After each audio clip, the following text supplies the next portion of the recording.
എന്റെ സാധാരണക്കാരിയായ ഒരു വീട്ടമ്മയായിരുന്നു. ഈ വീട്ടമ്മയിൽ നിന്ന് ഇന്ന് RTC റാങ്കിൽ നിന്ന് നിൽക്കുകയാണ്. ഒരുപാട് പ്രതിസന്ധികളും പ്രശ്നങ്ങളൊക്കെ ഉണ്ടായിരുന്നു. നമ്മുടെ ജീവിതമല്ലേ, നമുക്ക് എല്ലാവർക്കും ഉണ്ടാവുന്ന അതേ പ്രശ്നങ്ങൾ, ഒരുപക്ഷെ അതിൽ കൂടുതൽ പ്രശ്നങ്ങളും എനിക്കുണ്ടായിരുന്നു എന്ന് തന്നെ പറയാം. വലിയ വിദ്യാഭ്യാസവും കാര്യമൊന്നുമില്ല. ജീവിതത്തിൽ രക്ഷപ്പെടണമെന്ന് ആഗ്രഹിച്ചിട്ടുള്ള ആളാണ്. പക്ഷെ എങ്ങനെ എന്ന് ചിന്തിക്കും എപ്പോഴും ഞാൻ. ഫുൾ ടൈം പണിയെടുക്കുന്ന ഒരാളാണ്. കാരണം ഓവർ ടൈമും പാർട്ട് ടൈമും ഒക്കെ ചെയ്യും. പണിക്കൊക്കെ കൂലിപ്പണിക്കാണ് പോകുന്നത്. 10 വയസ്സ് മുതൽ തുടങ്ങിയതാണ്. പക്ഷെ ഈ പണിക്ക് പോകുമ്പോഴും ഈ കടയിലൊക്കെ പോയി ചായയൊക്കെ കുടിക്കുമല്ലോ അല്ലെ എല്ലാരും. പക്ഷെ ഞാൻ അതുപോലും ചെയ്യാറില്ല. ഞാൻ 2 പാത്രത്തിൽ ചോറാക്കും. 2 പാത്രത്തിൽ ചോറാക്കിയിട്ട് 7:30 മണിക്ക് വീട്ടിൽ നിന്ന് ഇറങ്ങാം. കൺസ്ട്രക്ഷൻ വർക്കും എല്ലാ പണിയും ചെയ്യും. പക്ഷെ ഒരുപാട് വർഷം കൺസ്ട്രക്ഷൻ തന്നെ ചെയ്തിട്ടുണ്ടായിരുന്നു. കാരണം അതിനാവുമ്പോ സ്ഥിരം പണി കിട്ടും. നാടൻ പണി എന്ന് പറയുമ്പോൾ നാടൻ പണി മാത്രമല്ലേ കിട്ടുള്ളൂ. കുറെ കാലം നാടൻ പണിയും ചെയ്യും. ഇങ്ങനെയൊക്കെ നമ്മൾ എന്ത് ചെയ്തു, ഒരുപാട് കഷ്ടപ്പെട്ടിട്ടുണ്ട്. 10 രൂപ പുറത്ത് ചെലവാക്കില്ല എന്നർത്ഥം. ആ ചായ കുടിക്കുന്ന കാശിന് പോലും ചോറേറ്റിട്ടാണ് പോവുക. ആ 10-10:30 ആകുമ്പോ ഒരു ചോറുണ്ണും, പിന്നെ ഉച്ചക്ക് ഒരു ചോറുണ്ണും. ഇങ്ങനെയാണ്. അങ്ങനെയൊക്കെ ബുദ്ധിമുട്ടിയിട്ടുണ്ട്. കാശിന് അത്രയും അത്യാവശ്യങ്ങൾ ഉണ്ടായിരുന്നു. പാലക്കാട് ഈ ഭാഗത്ത് കൂലി നല്ല കുറവാണ്. അപ്പോ കിട്ടുന്നത് എവിടെ എത്തുന്നില്ല. ഒരുപാട് ബുദ്ധിമുട്ടുള്ള സമയത്താണ് എനിക്ക് ഈ ഒരു അവസരം നമ്മുടെ രാജുവളത്ത് സാറും സജി നെല്ലിക്കൽ സാറും കൊണ്ടു തരുന്നത്. കിട്ടിയപ്പോ തോന്നി കുഴപ്പമില്ല, നമുക്ക് ആർക്കും ചെയ്യാൻ പറ്റും. ഇതിന് വലിയ വിദ്യാഭ്യാസം ഒന്നും വേണ്ട. വീട്ടിലെ എതിർപ്പും കാര്യങ്ങളൊക്കെ ഉണ്ടായിരുന്നു. അതൊക്കെ ഞാൻ പറഞ്ഞിട്ടുള്ളതാണ്. അപ്പോ വലിയ ബുദ്ധിമുട്ടുകളൊന്നും ഇല്ലാത്ത കുടുംബമല്ലല്ലോ, നല്ല ബുദ്ധിമുട്ടല്ലേ. അപ്പൊ എന്തെങ്കിലും നമുക്ക് കിട്ടുന്നത് ഇനിയും കൂടുതൽ കിട്ടിയാൽ നല്ലതല്ലേ എന്ന് കരുതി അങ്ങനെയാണ് ഇത് സ്റ്റാർട്ട് ചെയ്യുന്നത്. കിട്ടിയപ്പോ വലിയ കുഴപ്പമില്ലാതെ തോന്നി. ഇതിന് വലിയ വിദ്യാഭ്യാസം ഒന്നും വേണ്ട അല്ലേ. മരുന്നുകളൊന്നും വിൽക്കാന് വേണ്ടേ? വേണം. മരുന്നുകൾ വിൽക്കാനല്ലേ വിദ്യാഭ്യാസം വേണ്ടേ. എന്റെ മൈൻഡിൽ അന്ന് അങ്ങനെയായിരുന്നു. മരുന്നുകളൊന്നും വിൽക്കണ്ട, പല്ല് തേക്കുമല്ലോ ആളുകള്, അത് മതി, എനിക്കത്ര മതി. പേസ്റ്റ് വിൽക്കുന്നതിന് വലിയ വിദ്യാഭ്യാസം ഒന്നും വേണ്ട, അതെനിക്ക് പറ്റും. 10 പേസ്റ്റ് വിറ്റാൽ 500 രൂപ കിട്ടും, 550 കിട്ടും. അന്നൊക്കെ 55 രൂപയാണ്.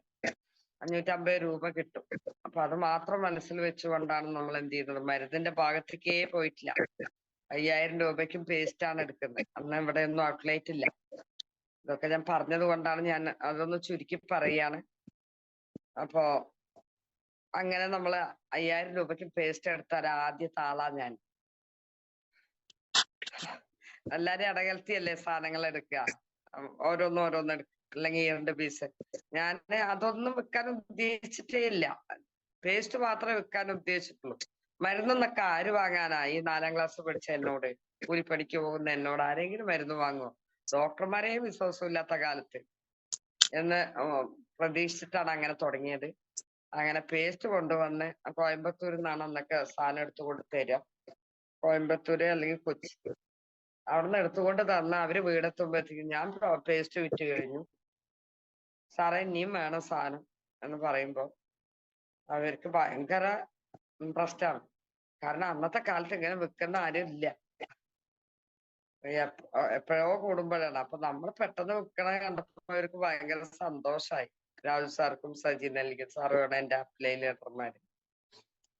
അവര് കുന്നംകുളം തൃശ്ശൂരാണ്, ഞാൻ പാലക്കാടാണ്. അപ്പൊ ഇവര് ഇതൊക്കെ ആഴ്ചയിലൊരിക്കലൊക്കെയാണ് കോയമ്പത്തൂർ പോവുക. കോയമ്പത്തൂർ പോയിട്ട് എങ്ങനെയൊക്കെ കൊണ്ടുവന്ന് എനിക്ക് തന്നിട്ട് അങ്ങോട്ട് പോകുമ്പോഴത്തേക്കും ഇവര് നാടെത്തുമ്പോഴത്തേക്ക് പേസ്റ്റ് ഞാൻ വിറ്റ് കഴിച്ചു. പിന്നെയും വേണം സാധനം വേണം പറഞ്ഞവര് കുടുങ്ങി. അന്നൊക്കെ ആഴ്ചയിലൊരിക്കേ പോവുള്ളൂ കോയമ്പത്തൂർക്ക് വണ്ടിയും കൊണ്ട്. അപ്പൊ എങ്ങനെയെങ്കിലും ഒരു 50,000-ന്റെ കച്ചവടമെങ്കിലും ആവണം, എന്നാലാണ് ഇവര് പോയിട്ട് സാധനം എടുക്കുക. അപ്പൊ ഇത് ഞാൻ പെട്ടെന്ന് വിറ്റ് കഴിക്കുന്നവർക്ക് പ്രതീക്ഷയുമില്ല, അവരുടെ കയ്യിൽ സ്റ്റോക്കും ഇല്ല. അങ്ങനെ ആകെ എല്ലാം വെച്ച് വല്ലാതെ കുടുങ്ങിയിട്ടുണ്ട്. ഞാൻ ഇത്തിരി വാശിക്കാരിയൊക്കെയാണ്. പെട്ടെന്ന് സാധനം വേണം പറയും, നന്നായിട്ട് വിൽക്കും. അപ്പൊ വെക്കുമ്പോ ആളുകൾ ചോദിച്ചാൽ കൊടുക്കണ്ടേ? വാക്ക് പറഞ്ഞ ശരിയല്ലേ? ആദ്യത്തെ തവണ മാത്രമേ പേസ്റ്റ് എടുത്തുള്ളൂ, ബാക്കി എല്ലാം മരുന്നുകൾ തന്നെ. എന്റെ കണക്ക് വെച്ചിട്ട് നോക്കുമ്പോ അന്ന് മരുന്നുകൾ തന്നെയാണ് എടുത്തത്. അപ്പൊ അങ്ങനെ ഓരോരോ അസുഖത്തിന് അതിനുണ്ടോ ഇതിനുണ്ടോ എന്നൊക്കെ ചോദിക്കാൻ തുടങ്ങി. അങ്ങനെ നല്ല രീതിക്ക് പിന്നെ വെച്ചതൊക്കെ എലമെന്റ്സ് ആണ് എടുത്തത്. എലമെന്റ്സ് കൊണ്ട് ഓർഡർ കൊടുത്ത് പതുക്കെ അവര് കൊണ്ടുവന്ന് കിട്ടി തരുമ്പോഴത്തേക്കും ഒരാഴ്ചയൊക്കെ കഴിയും. ഞാൻ വിളിയോ വിളി, എവിടെ നമ്മുടെ കയ്യിൽ ഫോണൊന്നുമില്ല. അടുത്ത വീട്ടിൽ പോയിട്ട് അല്ലെങ്കിൽ ബൂത്തിൽ പോയിട്ട് ഇങ്ങനെ വിളിച്ചുകൊണ്ടേയിരിക്കും.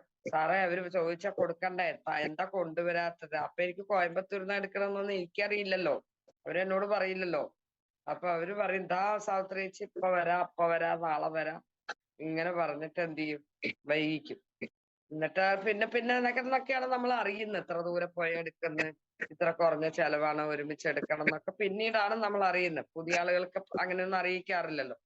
അങ്ങനെയൊക്കെ ഒരുപാട് ബുദ്ധിമുട്ടിയിട്ടുണ്ട്. സാറന്മാർ രാത്രി 12 മണിക്കൊക്കെ എനിക്ക് സാധനം കൊണ്ട് തന്നിട്ടുണ്ട്. കാരണം ഞാൻ നല്ല ചീത്ത പറയും. ചീത്ത പറയും മീൻ സാധനം കിട്ടണം എനിക്ക്. നന്നായിട്ട് വെക്കുമായിരുന്നു.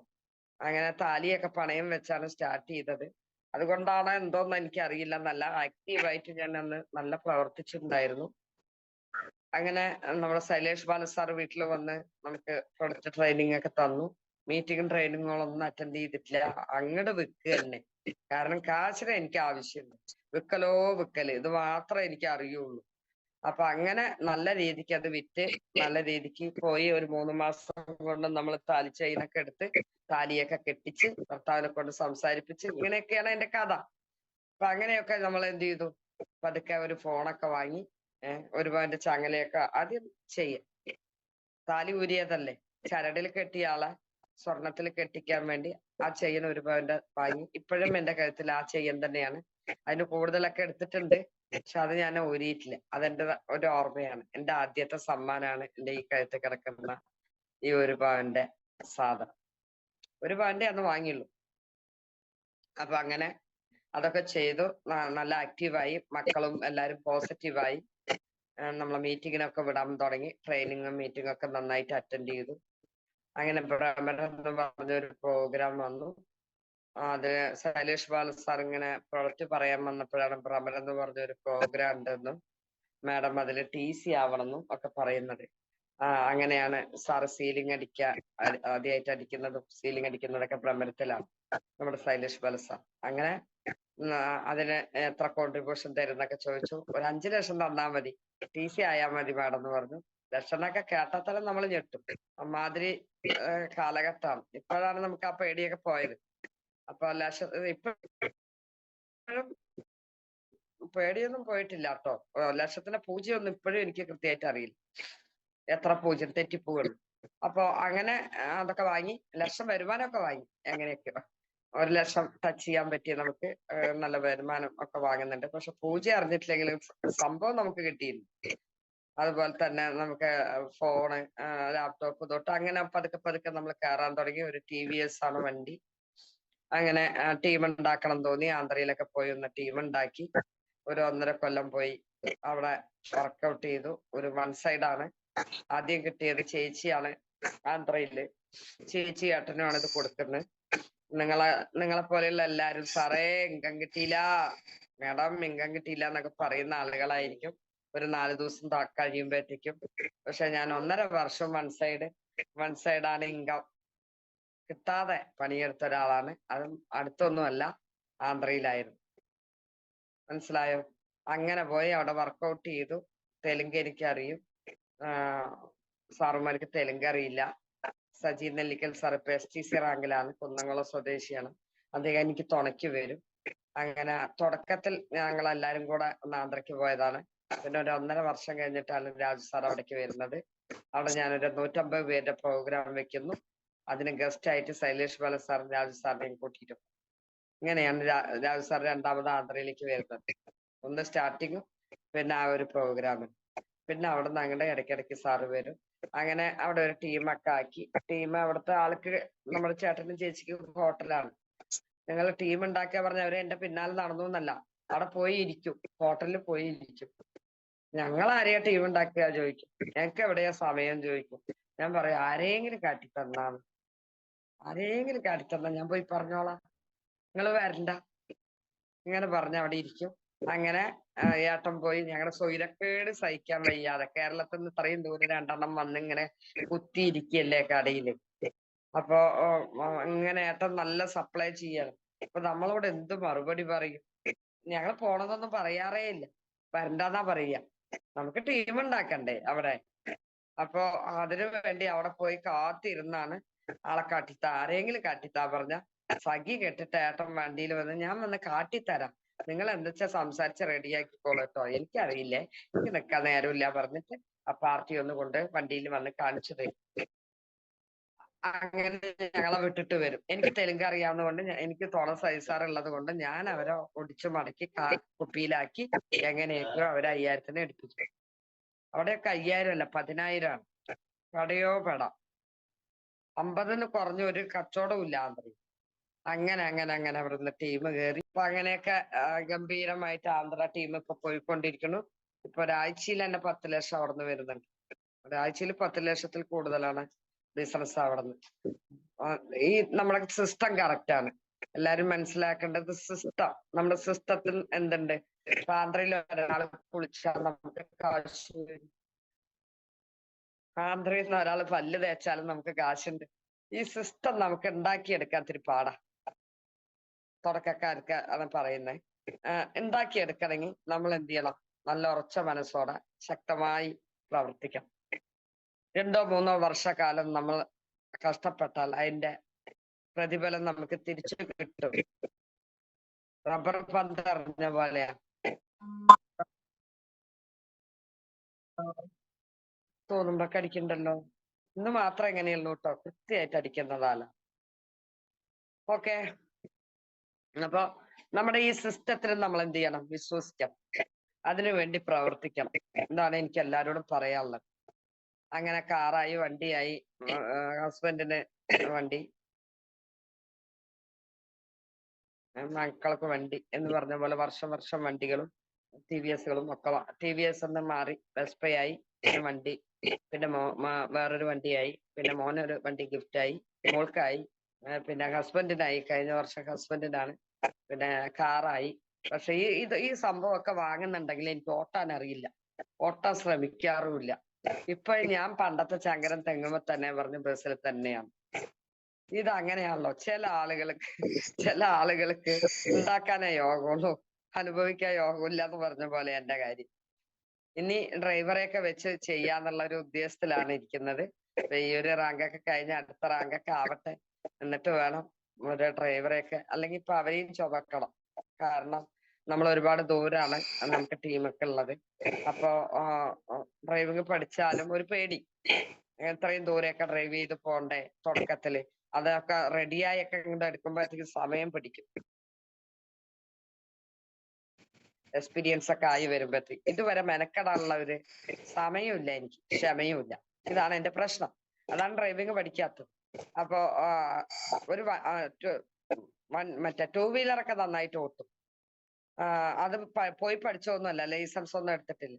അതൊരു 4 ദിവസം വീട്ടിൽ കൂടെ ഓട്ടിയപ്പോ ഞാൻ എടുത്ത് ഓടി ഓടി ഓടി ഓടി പോയിക്കൊണ്ട് ഒരു മതിലിൽ അലക്കിയപ്പോ തൊട്ട് പേടിയാ, പിന്നെ എടുക്കുന്നില്ല 2 വീലർ. ഇപ്പൊ എന്താന്ന് വെച്ചാ വീട്ടിലൊരു വയസ്സായവരും ഒക്കെ ഉള്ളത് കൊണ്ടേ നമ്മൾ എന്തെങ്കിലും കിടപ്പിലായി കഴിഞ്ഞാൽ പിന്നെ എല്ലാം ബുദ്ധിമുട്ടായില്ലേ. ടീം ഉണ്ടാക്കണം, ടീമുകാർക്ക് ബുദ്ധിമുട്ട്, ഇതൊരു മനസ്സിൽ കടന്നു. പക്ഷെ പിന്നീട് ദൂരെയൊക്കെ ടീമായി കോവിഡൊക്കെ വന്ന ടീമൊക്കെ ദൂരെയായപ്പോ വണ്ടി എടുക്കേണ്ട ആവശ്യം വരുന്നില്ല, നാട്ടിൽ കറങ്ങുന്നില്ല. അപ്പൊ അതുകൊണ്ട് 2 വീലറും കൊണ്ട് അത്ര ദൂരെയൊന്നും പോകാൻ പറ്റാത്തതുകൊണ്ട് എടുക്കാതെ അപ്പൊ 2 വീലറും ഓടിക്കാൻ പറ്റാത്തൊരവസ്ഥയാണ്. ഞാൻ നാളെ എടുത്തിട്ട് നോക്കുമ്പോ ഇത് അങ്ങോട്ടും ഇങ്ങോട്ടും പോണു.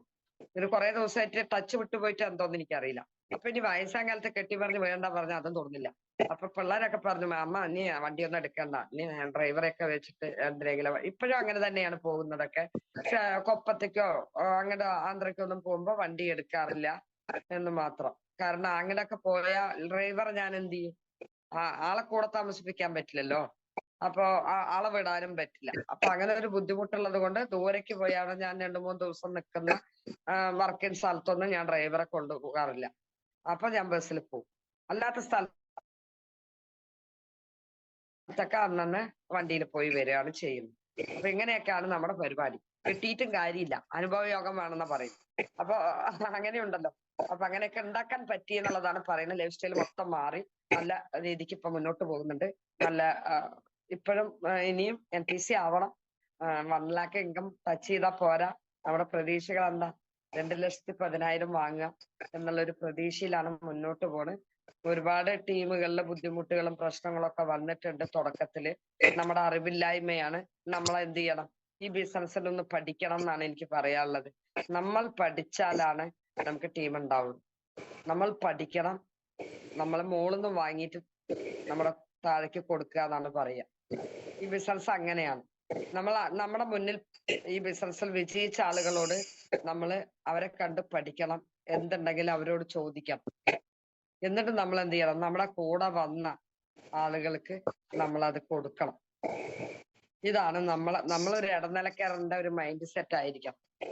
അല്ലാതെ വലിയൊരു ഭാവോ റാങ്കൊക്കെ എന്താണ്? ഞാൻ എപ്പോഴും പറയാ, റാങ്ക് അലങ്കാരമാണ്, അഹങ്കാരമായി മാറരുത്.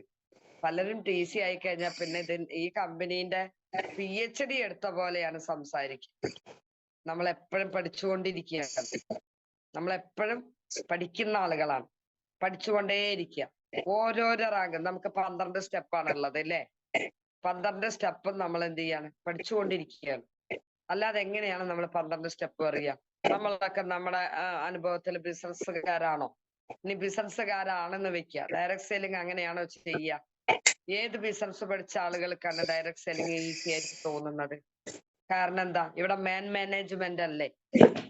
നമ്മളൊരു സാധാരണ ബിസിനസ്സുകാരനാണെന്ന് വിചാരിക്കുക. ശ്രീജിത്ത് സാറ് ഒരു സാധാരണ ബിസിനസ്മാൻ ആണ്. അവർക്കാണ് ഈ ഡയറക്ട് സെല്ലിങ് കിട്ടിയാലും തപ്പല് വരില്ലേ?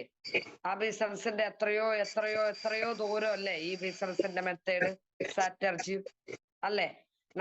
മറ്റേ ബിസിനസ് എന്താണ്? നമ്മുടെ തൊട്ട് ഒരു കട വെച്ച് കഴിഞ്ഞാൽ നമ്മുടെ ചെയ്യുന്ന അതേ പണി വേറൊരുത്തൻ ചെയ്ത കോഴിമുട്ടയിൽ കൂടോത്രം ചെയ്ത അവനെ എങ്ങനെ നിർത്തിക്കാം എന്നായിരിക്കും നമ്മുടെ ചിന്ത മുഴുവൻ. ശരിയല്ലേ? അവന് നമ്മുടെ ഭാഗത്തുനിന്ന് എങ്ങനെ ഓട്ടിക്കാം? അവനുള്ള കാരണം നമുക്ക് കച്ചവടം നടക്കുന്നില്ല എന്ന്. ശരിയാണോ? അല്ലേ? പക്ഷെ ഡയറക്ട് സെല്ലിങ്ങിലേക്ക് വരുമ്പോഴോ നേരെ തിരിച്ചല്ലേ? നേരെ ഓപ്പോസിറ്റ് അല്ലേ? പിന്നെ എങ്ങനെ അവനെ പൊക്കാം?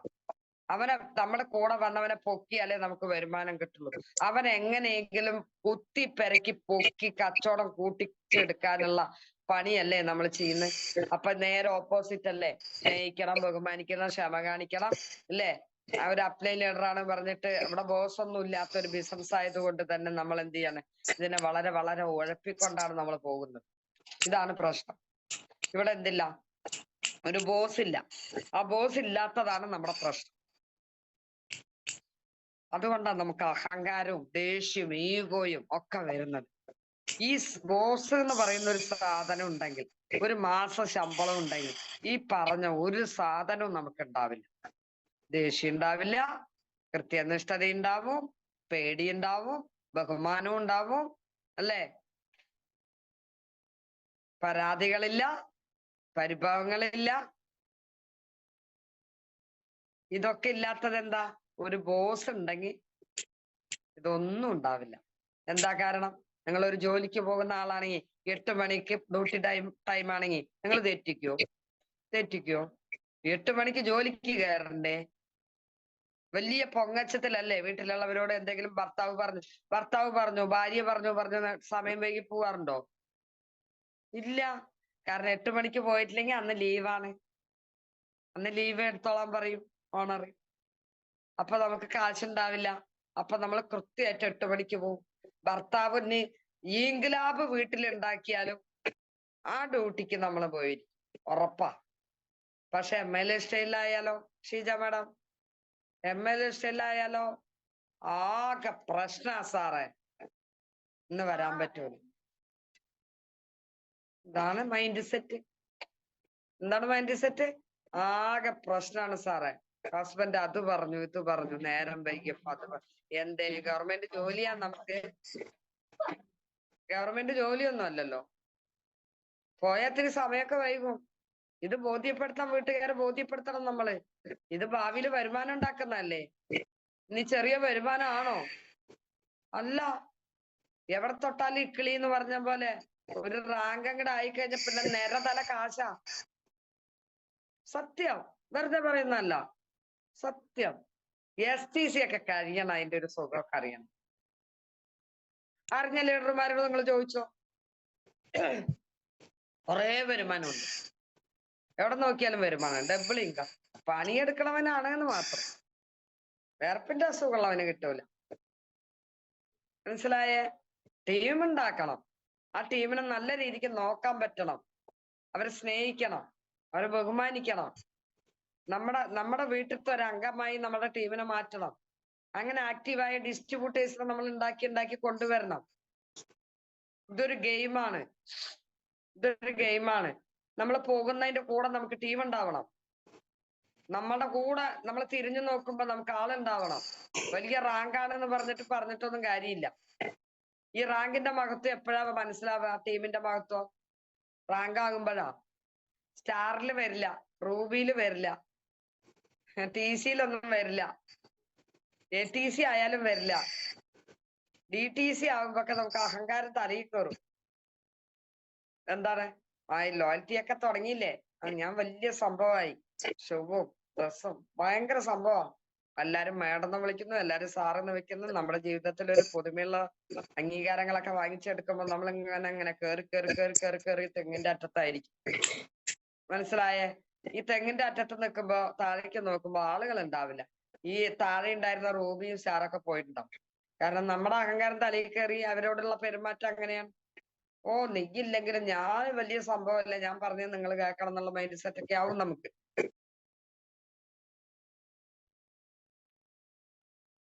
നിങ്ങൾക്കല്ല കേട്ടോ, പൊതുവെ പറഞ്ഞു ഞങ്ങളൊക്കെ ഡീസന്റ് ഓപ്പണായിട്ട് പറയുന്നതുകൊണ്ട് ആരും ഒന്നും തോന്നരുത്. ഇത് യാഥാർത്ഥ്യമാണ്, പറയാതെ വയ്യ. അപ്പൊ അങ്ങനെയൊക്കെ ഉള്ള ഒരു സമയത്താണ് സകലെണ്ണം നമ്മളെ വിട്ടങ്ങോട്ട് പോകും. പക്ഷെ പതുക്കെ നമ്മളെ വലിയ ആർജവത്തില് TC ഒക്കെ ആകുമ്പോ നമ്മൾ കുറെ റൂബികളൊക്കെ ഉണ്ടാവുമല്ലോ താഴെ. ഇവരോടൊക്കെ പിന്നെ നമ്മളൊരു ബോസായി. കാരണം നമുക്ക് ലോയൽറ്റി ഒക്കെ വന്നല്ലോ. നമ്മളെല്ലാരും മേഡം എന്ന് വിളിക്കുകയല്ലേ, സംഭവമാണ്, ഞാൻ എന്തോ സംഭവമാണെന്നൊക്കെ നമുക്ക് തോന്നും. ആ ഒരു സമയമാണ് അതൊക്കെ. ആ തോന്നൽ നമ്മൾ എവിടെ കൊണ്ടെത്തിക്കും? ഈ ടീം കംപ്ലീറ്റ് നമ്മുടെ കയ്യിൽ നിന്ന് പോകും. അല്ലെങ്കിൽ അവരൊന്നും ആക്റ്റീവ് ആവില്ല. കാരണം അവരൊന്നും ശ്രദ്ധിക്കാൻ നമുക്ക് നേരമില്ല. നമ്മൾ വേറെ എന്തോ മായാ ലോകത്താണ്. ഇതൊക്കെ അറിഞ്ഞ് തിരിച്ചു വരുമ്പോഴത്തേക്ക് ഇവറ്റൊക്കെ പോയിട്ടുണ്ടാവും. അപ്പൊ നമ്മൾ അപ്ലൈ ലീഡറോട് പറയും, സാറേ എന്നെ പോലെയൊന്നും അല്ല അവര്. ഞാൻ സാറ് പറഞ്ഞാൽ കേൾക്കും, പക്ഷെ അവരൊന്നും ഞാൻ പറഞ്ഞാൽ കേൾക്കുന്നില്ല. ഇതാണ് നമ്മളുടെ സ്ഥിരം ഡയലോഗ്. ശരിയല്ലേ? ഒരു പർച്ചേസും നടക്കുന്നില്ല സാറേ, ഓൾ അത് ചെയ്യുന്നില്ല, ഓൻ ഇത് ചെയ്യുന്നില്ല, ഓൻ പർച്ചേസേ ചെയ്യുന്നില്ല, ഓൻ വിൽക്കുന്നില്ല. സംഭവം ഓനല്ല വിൽക്കാത്തതും ചെയ്യാത്തതും, നമ്മളാണ് ചെയ്യാത്തത്. നമ്മൾ ഈ റാങ്കം പേറി നടക്കുക. നമ്മൾ സ്വന്തമായിട്ട് ചെയ്യാൻ പറ്റിയ ഒരു കാര്യം ഉണ്ടല്ലോ, അതൊന്നും നമ്മൾ ചെയ്യണ്ടാവില്ല. നമ്മൾ ചെയ്യിപ്പിക്കാൻ മിടുക്കന്മാരാ. അവര് ചെയ്തോണം, കൂടെ വന്നവരല്ലേ, അവര് ചെയ്തോണം. ഇതാണ് നമ്മുടെ മൈൻഡ് സെറ്റ്. ഇതൊന്നും അല്ല നമ്മുടെ മൈൻഡ് സെറ്റ് ഈ ബിസിനസ്സിന് വേണ്ടത്. വളരാൻ നേരെ ഓപ്പോസിറ്റ് ആണ്. കൂടെ വന്നവരെ നല്ല രീതിക്ക് നോക്കി നടത്തുക, എന്നിട്ട് എന്ത് ചെയ്യുക, അവരെ ഒപ്പം നിർത്തുക. അവർക്ക് 10 രൂപ ഉണ്ടാക്കി കൊടുക്കുമ്പോൾ നമുക്ക് ഓട്ടോമാറ്റിക് ആയിട്ട് നമുക്ക് വരുമാനം വരും. പറഞ്ഞാൽ കേൾക്കണമെങ്കിൽ അവരെ നമ്മൾ സ്നേഹിക്കണം, അവരിൽ ഒരാളായി മാറണം, നല്ല മനസ്സുണ്ടാവണം. അതിന് പരദൂഷണങ്ങൾ ഒഴിവാക്കണം. തമ്മിൽ ടീമിൽ ആവശ്യമില്ലാത്ത കാര്യങ്ങൾ സംസാരിക്കരുത്. എപ്പോഴും പോസിറ്റീവുകൾ മാത്രം സംസാരിക്കണം. നമുക്ക് നമ്മുടെ ജീവിതത്തിൽ പല നെഗറ്റീവും ഉണ്ടാവും. പക്ഷെ അതിനെയൊക്കെ നമ്മൾ പോസിറ്റീവാക്കി മാറ്റാനും കാണാനും കഴിയണം. കൂടെ വന്നവർക്കും ഒരുപാട് പ്രശ്നങ്ങളുള്ളവരാണ് നമ്മുടെ കൂടെ വരുന്നത് എന്നുള്ളത് ഓർക്കണം. നമുക്ക് സമയത്തിന് ഇറങ്ങാൻ പറ്റുന്നില്ല, അല്ലെങ്കിൽ നമുക്ക് ഒരു ബിസിനസ് ചെയ്യാൻ പറ്റുന്നില്ല എന്നുള്ളത് നമ്മൾ മനസ്സിലാക്കിയ ആളുകളാണ്. അങ്ങനെയാണെങ്കിൽ നമ്മുടെ കൂടെ വന്നവൻ ചെയ്യണം എന്ന് നിർബന്ധം പിടിക്കരുത്. അവന്റെ സാഹചര്യവും സമയവും നോക്കി വേണം പറയാനും പ്രവർത്തിക്കാനും. അവര് കച്ചവടം ഉള്ളപ്പോ അവര് നല്ല നല്ല ആളുകളും, കച്ചവടം ഇല്ലാത്തപ്പോ അവരെ മോന്തവെക്കലൊന്നും ചെയ്യരുത്. അതിനെ അവരെ പറഞ്ഞ് സമാധാനിപ്പിച്ച്, അവരെ പേടിക്കുന്നുണ്ടെങ്കിൽ അവരെ കൂടെ കൂട്ടി അവർക്ക് കച്ചവടം ഉണ്ടാക്കാനുള്ള വഴികൾ പറഞ്ഞു കൊടുത്ത് നമ്മൾ അവരുടെ കൂടെ നിന്ന് അവർക്ക് ഞങ്ങളെ വിശ്വാസമാവണം. ആ എന്ത് വന്നാലും സാറ് എനിക്ക് പറ്റും, സാർ എന്റെ കൂടെയുണ്ട്, എന്റെ വീട്ടിലത്തെ ഒരു അംഗത്തെ പോലെയാണ് എന്റെ അപ്ലൈൻ ലീഡർ, അദ്ദേഹത്തിന്റെ കൂടെ നിൽക്കണം എന്നൊരു ബോധം അവർക്ക് ഉണ്ടാവണം, സ്നേഹം ഉണ്ടാവണം, ബഹുമാനം ഉണ്ടാവണം നമ്മളോട്. മനസ്സിലായോ? അങ്ങനെ ഉണ്ടാവുമ്പോ നിങ്ങൾ എവിടെ വിളിച്ചാലും ഒരു വരും. ഞാനൊക്കെ എന്റെ അപ്ലൈ ലീഡർ സൗത്രി ചേച്ചിയാ കെട്ടിച്ചാട് എന്ന് ഇപ്പൊ ചാടണം എന്ന് പറഞ്ഞ അപ്പ ചാടും. സത്യം, അപ്പ ചാടും, ഒന്നും ചോദിക്കൂല. ഇറങ്ങിക്കഴിഞ്ഞിട്ട് ഞാൻ ചാടിക്കഴിഞ്ഞാൽ ചോദിക്കും എന്ത് പണിയാ സാറേ നിങ്ങളെ കാത്തിരുന്നു. അതെന്റെ ഒരു സ്വഭാവം. മനസ്സിലായോ? പക്ഷെ ചാടെന്ന് പറഞ്ഞാൽ ചാടി, ഉറപ്പായിട്ടും ചാടിയിരിക്കും. നമുക്കറിയാം എന്താ നമ്മുടെ ജീവിതം മാറ്റിമറിച്ച ആളുകളാണത്, മാറ്റിമറിക്കാൻ വന്നവരാണെന്ന് വിശ്വസിക്കണം നമ്മൾ. ഞാൻ അന്നും അങ്ങനെ തന്നെയാ. പിള്ളേരാണ് ലീഡർമാര്. എന്റെയൊക്കെ എത്രയോ വയസ്സിൽ താഴെയാണ് രാജു സാറൊക്കെ. അപ്പൊ എന്റെ മക്കളെ പോലെ തന്നെയാണ് എന്റെ രണ്ടുപേരും, പിന്നെ എന്റെ രണ്ട് അപ്ലൈൻ ലീഡറും. പക്ഷെ അവരെ സാറ്, അതുപോലെ അവരുടെ ഭാര്യമാരെ മേഡം എന്നല്ലാതെ ഞാൻ ഒരു വിളിക്കില്ല. പിള്ളേരാ, കൊച്ചു പിള്ളേരാ. പക്ഷെ അപ്പോഴൊക്കെ ചോദിക്കും, അവരുടെ ഭാര്യമാര് ചോദിക്കും എന്തിനാ ഞങ്ങളെ സാവിത്രി ചേച്ചിയെ മേഡം എന്നൊക്കെ വിളിക്കണേ എന്ന്, പേര് വിളിക്ക് ഇങ്ങനെ പറയും. അപ്പൊ ഞാൻ പറയും എനിക്കൊരു ജീവിതം തന്നത് ആ സാറുമാരാണ്, അവരുടെ ഭാര്യമാര് എനിക്ക് മേഡം തന്നെയാണ്. ഇങ്ങനെയാ ഞാൻ പറയാ. രണ്ടുപേരെയും ഭാര്യമാരെ പോലും ഞാൻ മേഡം എന്നാ വിളിക്കാം. ഒരു സാധാരണ കോണ്ടാക്റ്റിൽ പോലും അങ്ങനെയാ വിളിക്കുക. അത് നമ്മുടെ മനസ്സിൽ പതിഞ്ഞു പോയതാ. ഒരു ദൈവത്തിന്റെ ചിത്രം മായ്ച്ചു കളയാൻ പറ്റില്ലല്ലോ ആർക്കും, ശരിയല്ലേ? ഒരു സാധാരണ വീട്ടമ്മയിൽ നിന്ന് ഇത്രയൊക്കെ ആക്കി തരുന്നത് അവരാണ്. ഒരു വളരെ ബുദ്ധിമുട്ടിയിട്ടുണ്ട്. നമുക്ക് കാശ് വേണമെന്നും പണിയെടുക്കാനും തയ്യാറുള്ളൂ. ബാക്കി എന്റെ കുറെ കാര്യങ്ങളുണ്ടല്ലോ, ഇതൊന്നും നമുക്ക് അറിയില്ല. ഇതൊക്കെ പഠിപ്പിച്ചു തരാൻ അവര് പെട്ടിട്ടുള്ള പാട് ചെറുതൊന്നും അല്ല. എഴുതില്ല, ഞാന് വായിക്കാറേ ഉള്ളൂ. അപ്പൊ ഇതൊക്കെ ഒരു ട്രെയിനിങ്ങിന് മീറ്റിങ്ങിനൊക്കെ പോയിരുന്ന എല്ലാം നമ്മുടെ മൈൻഡിൽ കേട്ടുന്നത് ടേപ്പ് റെക്കോർഡ് പിടിച്ച പോലെയൊക്കെയാണ്. അപ്പൊ അങ്ങനെയൊക്കെ. പക്ഷെ എനിക്ക് ഒന്നറിയാം, സ്നേഹിക്കാൻ അറിയാം, ബഹുമാനിക്കാൻ അറിയാം. ഇത് പണ്ടേ ഉള്ളതാ, ഇത് ഇവിടെ വന്ന് പഠിച്ചതൊന്നും അല്ല, ഇത് പണ്ടേ ഉള്ളതാ. കാരണം എല്ലാരോടും നല്ല ആക്റ്റീവായിട്ട് ഞാൻ സംസാരിക്കും, നല്ല രീതിക്കായിരിക്കും എല്ലാരോടും പെരുമാറുന്ന ഒരു ശീലമാണ് എനിക്കുള്ളത്. അതുപോലെ ടൈം ഒന്നും നോക്കില്ല, ഹാർഡ് വർക്ക് ചെയ്യുന്ന ശീലമുണ്ട്. ഈ ശീലം രണ്ടും കൂടെ ഈ ബിസിനസ്സിന് ആക്റ്റീവ് ആയതുകൊണ്ടാണ്, ഇതിന് ആപ്റ്റാണ്. അതുകൊണ്ടായിരിക്കും ഈ ബിസിനസ്സിൽ നന്നായിട്ട് എനിക്ക് നല്ല രീതിക്ക് തിളങ്ങാൻ പറ്റിയത് എന്നാണ് ഞാൻ മനസ്സിലാക്കുന്നത്. അപ്പൊ ഈ ഒരു ആറ്റിറ്റ്യൂഡാണ് നമുക്ക് ആദ്യം വേണ്ടത്. പഠിപ്പും വിദ്യാഭ്യാസമൊക്കെ തന്നെ വന്നു, പിന്നെ നമ്മൾ എന്നും പഠിച്ചുകൊണ്ടേയിരിക്കണം. എന്നും എന്താ സാറേ ഞാൻ കുറെ മീറ്റിങ്ങിന് പങ്കെടുത്തില്ലേ, ഇനിയൊന്നും വരണ്ട എന്നൊക്കെ ആരെങ്കിലും ATC-യോ TC-യോ ഒക്കെ DTC ഒക്കെ പറയൂ കേട്ടോ. അങ്ങനെയൊക്കെ നിങ്ങക്ക് തോന്നുന്നുണ്ടെങ്കിൽ എന്റെ മക്കളെ അതൊക്കെ ചെയ്യണം. ഇതാണ് നമ്മുടെ ഇൻവെസ്റ്റ്മെന്റ്. നമ്മൾ ഈ ബിസിനസ്സിൽ എന്താണ് ഇൻവെസ്റ്റ്മെന്റ് ചെയ്യുന്നത്? ഇൻവെസ്റ്റ് എന്താ ഉള്ളത്? കുറച്ച് ഉൽപ്പന്നം വാങ്ങുന്ന ഇൻവെസ്റ്റ്മെന്റ് ആണോ? ഇനി ഞാൻ 50 എടുത്തു, എന്റെ എല്ലാം 50, എന്റെ എല്ലാ റിക്രൂട്ട്മെന്റും 50, 50 ഞാൻ എടുക്കും. അത് ദൃഢം നിശ്ചയാണ്. 50 വിട്ട് ഞാൻ ഒരു കളിയില്ല. ഇത് ഞാൻ ആന്ധ്രയിൽ നിന്ന് പഠിച്ചതാ. അത് ഇവിടെയും ഞാൻ എന്ത് ചെയ്യുന്നുണ്ട്, ആദ്യം ഒരു 5000-നൊക്കെ അടുപ്പിച്ചിട്ട് പിന്നെ അടുത്തത് 50. അവർക്ക് എന്ത് ചെയ്യുന്നു, പിന്നത്തെ പ്ലാൻ കൊടുക്കുന്നത് 50. ഹോം ഷോപ്പി വിട്ട് ഞാൻ ഒരു കളി കളിക്കില്ല. കാരണം എന്താ, ആക്റ്റീവാക്കി മാറ്റാൻ ഒരു വ്യക്തി ആക്റ്റീവാക്കി മാറ്റണമെങ്കിൽ എന്ത് വേണം? ഒരു 50,000-ന്റെ പ്രൊഡക്റ്റൊക്കെ അവരുടെ കയ്യിൽ വേണം. എന്നാലേ എന്ത് ചെയ്യുള്ളൂ, ആ ടീം ഒന്ന് ആക്റ്റീവായി വരുള്ളൂ. കാരണം 5000-ന് എടുത്തു കഴിഞ്ഞാൽ ഇത് അവര് വിറ്റിട്ടില്ലെങ്കിൽ സ്വന്തമായിട്ട് എടുത്താലും മതി എന്ന് പറഞ്ഞിട്ട് നമ്മളവര് വെടിക്കില്ല. നമ്മളവരെ പിന്നെ വിളിച്ചോണ്ടിരിക്കണം, അല്ലേ? അവർ ആക്റ്റീവ് ആവാൻ പറ്റില്ല. കാരണം 5000-ന്റെ പ്രൊഡക്റ്റ് കഴിയാൻ അവർക്ക് പേടിയൊന്നുമില്ല. പക്ഷെ നേരെ മറിച്ച് അവരെ കൊണ്ട് കടം വാങ്ങിച്ച് 50,000-ന്റെ പ്രൊഡക്റ്റ് എടുപ്പിച്ചാലോ, അവരെ നമ്മളെ വിളി. ശരിയല്ലേ? ഇത് വിറ്റഴിക്കണ്ടേ? വിറ്റഴിച്ചിട്ട് വേണ്ടേ ആ കാശ് കൊടുക്കാന്? കടം വാങ്ങിയതല്ലേ, കുടുംബത്തിൽ നിന്ന് എടുത്ത കാശല്ലല്ലോ. ഇനി കുടുംബത്തിൽ നിന്ന് എടുത്ത ആരെയും കൊണ്ട് ഹോം ഷോപ്പിൽ എത്തിക്കരുത്. അപ്പൊ നിങ്ങളുടെ വിചാരം എന്താ, 50,000 എടുക്കാൻ വലിയ വമ്പന്മാരുടെ അടുത്തേക്ക് പോകണം എന്നാണ്? ഞാൻ ഏറ്റവും സാധാരണക്കാരുടെ അടുത്തേക്കാണ് പോകും. എനിക്ക് അതൊരു ഇഷ്ടാ. എനിക്ക് വലിയ ആളുകളെ എനിക്കില്ല. ആന്ധ്രയിലാണല്ലോ, ഇവിടെ കേരളത്തിലില്ല. കേരളത്തിൽ ഇനിയിപ്പോ വലിയ ആളുകളുണ്ടെങ്കിൽ അതിന് തലക്കാനും ഉണ്ടാവുമല്ലോ, അത് വേറെ വിഷയം. ആന്ധ്രയിലും അവിടെ ഒന്നും ഇല്ല. പക്ഷെ എനിക്ക് വിദ്യാഭ്യാസം ഒന്നും ഇല്ലാത്തതുകൊണ്ട് എനിക്ക് വലിയ ആളുകളുടെ അടുത്ത് കേരളത്തിൽ പോകാൻ മടിയാ. അവിടെ പോലീസുകാരൊക്കെ നമ്മളെ വേണം എന്നാ വിളിക്കുക. വലിയ വലിയ ജോലിക്കാരൊക്കെ വേണം എന്നാ വിളിക്കുക. ജോലിക്കാരെ കൊണ്ട് നമ്മൾ ചെയ്യിപ്പിക്കാറുണ്ട്. അത് നമുക്ക് ഒത്തിരിയല്ല. പക്ഷെ കേരളത്തിലെന്ന് പറഞ്ഞാൽ ഞാൻ പറഞ്ഞല്ലോ ഭയങ്കര തലക്കനാ. ഒരു 20,000 ശമ്പളം വാങ്ങുന്ന ഒരുത്തന്റെ അടുത്ത് നമുക്ക് പോവാൻ പറ്റൂല. അവൻ വേറെന്തോ കലക്ടറാന്നൊക്കെയാ വിചാരം.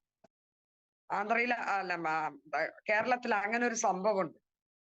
പക്ഷെ അതൊക്കെ അതില്ലാത്തവരുണ്ട് കേട്ടോ. ഇത്തിരി അഹങ്കാരം തലക്കനം ഒരെല്ലൊക്കെ കൂടുതലാ. എന്നെ അപേക്ഷിച്ച് ഞാൻ പറയാം. തമിഴ്നാടും ആന്ധ്രയൊക്കെ അങ്ങനെയല്ല. കർണാടകയൊക്കെ ഇത്തിരി അവിടെ തലക്കനം ഉണ്ടാവില്ല.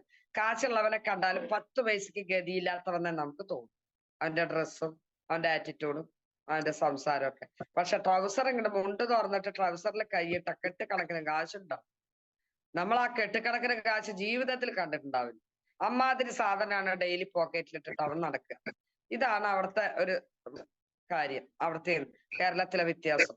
കേരളത്തിൽ ഇന്ന് കുടിക്കാനുള്ള കഞ്ഞി നാളേക്കും കൂടെ കരുതാലുണ്ടായ പിന്നെ അവനെ പിടിച്ചാ കിട്ടൂല നീ. അതാ അവസ്ഥ. പക്ഷെ അവനൊന്നും രക്ഷപ്പെടൂല. രക്ഷപ്പെടണമെങ്കിൽ എന്ത് ചെയ്യണം? നല്ല മനസ്സും നല്ല അഹങ്കാരമൊക്കെ അങ്ങോട്ട് മാറ്റി വെച്ച് നമ്മൾ അങ്ങോട്ട് ഇറങ്ങി പ്രവർത്തിക്കാൻ പറ്റും. അപ്പൊ സാധാരണക്കാരെ തന്നെയാണ് നമ്മൾ 50,000 എടുപ്പിച്ച് സ്റ്റാർട്ട് ചെയ്യിപ്പിക്കേണ്ടത്. കാരണം കടം വാങ്ങിച്ച് ചെയ്യിപ്പിക്കണം. കടം വാങ്ങി ചെയ്യിപ്പിക്കണം. തീ പിടിക്കണം അവരുടെ ഉള്ളിൽ. പേടി തോന്നണം. പേടി തോന്നണം. ബിസിനസ് പഠിക്കണം. അങ്ങനെയാണ് ഈ പേടി തോന്നി നമ്മളും കൂടെ പറഞ്ഞു കൊടുക്കുമ്പോ ഇവർ കുറെ കസ്റ്റമർ ഉണ്ടാക്കും. അതിൽ ഇവര് കച്ചവടം പഠിച്ചോളൂ. ഇത് കച്ചവടം പഠിപ്പിക്കുക. ഒരു സാധാരണക്കാരനെ കച്ചവടം പഠിപ്പിക്കണമെങ്കിൽ, അവരൊക്കെ ലാഭം കിട്ടണമെങ്കിൽ, അവർ ആക്റ്റീവായി നിൽക്കണമെങ്കിൽ, നമ്മൾ പറഞ്ഞത് കേൾക്കണമെങ്കിൽ അവരുടെ കയ്യിൽ ഏറ്റവും കുറഞ്ഞത് 50,000 പ്രൊഡക്റ്റ് വേണം എന്നാണ് പറഞ്ഞതിന്റെ അർത്ഥം. ഇനി 50,000 എടുത്തിട്ട് അടുത്ത 50 എറിഞ്ഞ് പോവരുത്. മഹാപാപം കിട്ടും. മനസ്സിലായോ? അങ്ങനത്തെ കാശ് നമുക്ക് തങ്ങൂല. എവിടെ എത്താൻ പോണില്ല നമ്മൾ. ഒരാളെ ചവിട്ടി മതിച്ച് ഒരാളുടെ വിഷമം കണ്ട് ഒരാളെ വിഷമപ്പെടുത്തി അവരുടെ പ്രാക്ക് കേട്ടിട്ട് നിങ്ങൾ അടുത്ത വീട്ടിലേക്ക് പോയാ കരപ്പിടിക്കൂല എന്നാണ് ഞാൻ പറയുക എന്റെ ഭാഷയിൽ. ഒരുപാട് പേര് ചെയ്യുന്നുണ്ട്. ഞാൻ ഫീൽഡിൽ പോകുമ്പോ എനിക്ക് അറിയുന്നുണ്ട്. ആ 50,000 എടുത്തിട്ട് തിരിഞ്ഞു നോക്കാതെ ഹെൽപ്പ് ചെയ്യാതെ ഈ 50,000 എങ്ങനെ വിൽക്കുന്നവരറിയാതെ ആകെ കുഴഞ്ഞു മറിഞ്ഞു കിടന്ന് 100 വട്ടം പ്രാഗി നമ്മളെയും പ്രാഗും ഇടയിൽ കൂടെ. നിങ്ങൾ ഈ പറ്റിക്കാൻ നടക്കുകയല്ലേ എന്നൊക്കെ പറയും. അങ്ങനെയൊക്കെ കേട്ടവരൊക്കെ ഉണ്ടാവും നിങ്ങളൊക്കെ. അങ്ങനെയൊന്നും ചെയ്യരുത്. ചെയ്യുന്നത് ആത്മാർത്ഥമായിട്ട് ചെയ്യാം. ആ ഒരാളും മതി നിങ്ങളെ രക്ഷപ്പെടുത്താൻ. മനസ്സിലായോ? ആ ഒരു 2 ആളെ നിങ്ങൾ 50 എടുത്തിട്ട് നിങ്ങളുടെ ലെഫ്റ്റ് റൈറ്റും എടുത്തിട്ട് ഈ 50 അവർക്ക് കച്ചവടാക്കി കൊടുക്കാനുള്ള കസ്റ്റമറുകൾ ഉണ്ടാക്കി കോമീറ്റിങ്ങൾ വെച്ച് അവർക്ക് 1 to 1 കൊടുത്ത് അവരിൽ നിന്ന് കമ്മീഷൻ എടുത്ത് അവരെ മാത്രം നോക്ക്. ആ 2-ൽ നിന്ന് 20ഉം 200ഉം 2 ലക്ഷമൊക്കെ ആവും. മനസ്സിലായോ? മനസ്സിലായോ? നിങ്ങൾ തന്നെ ഇങ്ങനെ പറ്റിച്ച് നടക്കണം. എന്നിട്ട് അവിടെയും നോക്കാൻ സമയമില്ല, അവിടെയും നോക്കാൻ സമയമില്ല, അവിടെയും നോക്കാൻ സമയമില്ല. ഒരു 10-9,000 കച്ചവടം ഒരു 5 പേരെ കൊണ്ട് ഒപ്പിച്ചിട്ട് ആരെയും നോക്കാണ്ട് അടുത്ത 50 തെരഞ്ഞു പോയി. അവിടെ ആരെയും നോക്കാണ്ട് കിട്ടിയതിന് നന്നാക്കി പോരെ. നിങ്ങൾ പെണ്ണ് കെട്ടി അങ്ങനെ കെട്ടിക്കൊണ്ട് നടക്കുവോ? ഒന്നിനെ കെട്ടി അത് നല്ലതായാലും ചീത്തയായാലും അതിനെ തന്നെയല്ലേ ഡെവലപ്മെന്റ് ചെയ്യുന്നത് നിങ്ങള്? അല്ലേ? ഒരു ഭർത്താവല്ലേ നമുക്ക് മിക്കതുള്ളൂ. അപൂർവമൊക്കെ 2 ഉണ്ട് ചില ആളുകൾക്കൊക്കെ. അതൊക്കെ സ്വാഭാവികം, നാട്ടിൽ നടക്കും. അതൊന്നും നമ്മൾ കണക്കിൽപ്പെടുത്തൂല. കണക്കിൽപ്പെടുത്തുന്നത് ഒന്നല്ലേ. ഇതിനെയല്ലേ നമ്മൾ ചീത്തയായാലും നല്ലതായാലും ഡെവലപ്മെന്റ് ചെയ്ത് മുന്നോട്ട് പോണ്. ഇതുപോലെയാണ് നമുക്ക് 2 ഡിസ്ട്രിബ്യൂട്ടർ ആദ്യം കിട്ടണം. പെണ്ണ് കെട്ടിയ പോലെ ഒന്ന് കിട്ടിയാൽ പറ്റില്ല. മനസ്സിലായോ? 2 ഡിസ്ട്രിബ്യൂട്ടർ വേണം. ആ 2 ഡിസ്ട്രിബ്യൂട്ടറെ നിങ്ങൾ അങ്ങോട്ട് ജീവിതകാലം മുഴുവൻ ചുമക്കുന്നേ. ആ 2 ഡിസ്ട്രിബ്യൂട്ടർ മതിന്ന്. നിങ്ങൾക്ക് 2 ലക്ഷം ആളുകളാക്കി തരും. ഇത് എത്ര പേർക്ക് അറിയാം? 2 കിട്ടിയ അതിന് 100 കുറ്റം കണ്ടെത്തും. ആ 2 ചെയ്യണില്ല പറഞ്ഞ് 100 കുറ്റം കണ്ടെത്തി നമ്മുടെ വാക്കിലൂടെ പറഞ്ഞ് അതുകളെ വെറുപ്പിച്ച് കുപ്പിയിലാക്കി അതുകളെ നിർത്തുന്നവരെ നമ്മൾ അവരെ ഒരു സ്വൈരം കൊടുക്കും. വെറുപ്പിച്ച് പിന്നെ അടുത്ത ആളെയും തെരഞ്ഞു. അപ്പൊ ഇയാൾ ചെയ്യാതെയാവും. അപ്പൊ നമ്മൾ അടുത്ത ആളെയും തെരഞ്ഞു പോയി. സത്യത്തിൽ അതല്ല ചെയ്യണം. 2 പേരാ. ആ 2 പേരിലൂടെ 20 പേരെ ഉണ്ടാക്കാൻ പറ്റും. അങ്ങനെയാണ് ടീം ഉണ്ടാക്കണം. ആ 20 പേര് ഈ 2 പേരിലൂടെ വരുമ്പോഴോ ഇവര് സ്റ്റാർ റൂബിയാക്കായി TC ആയി. അവരുടെ റാങ്ക് മാത്രം ഫോക്കസ് ചെയ്ത് പോയി.